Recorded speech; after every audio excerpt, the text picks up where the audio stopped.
Сәлем достар, филеден шашлык жасаймыз. Ол үшін филені орташа етіп турап аламыз. Филені маринадтаймыз. Ол үшін 2 ас қасық майонез, тұз, бұрыш, 2 ас қасық сұйық май және қалаған дәмдеуіштеріңізді қосамыз. Пиязды жіңішке етіп турап аламыз. Маринадпен бірге араластырып 30 минутқа қойып қоямыз.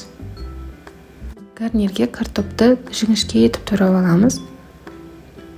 Болгар бұрышын тураймыз. Картоп пен болгар бұрышын араластырамыз.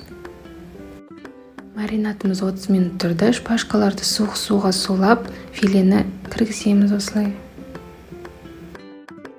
Картоп пен болгар бұрышына маринадталған пиязды қосамыз. Тұз, паприка, бұрыш және сұйық май қосып, барлығын араластырамыз. Картопты формасына саламыз және шпажкаларды үстіне қойып шығамыз. 180 градуста 40 минуттай пісіреміз, қызарғанша. Мінекей біздің тамағымыз дайын болды, ас болсын.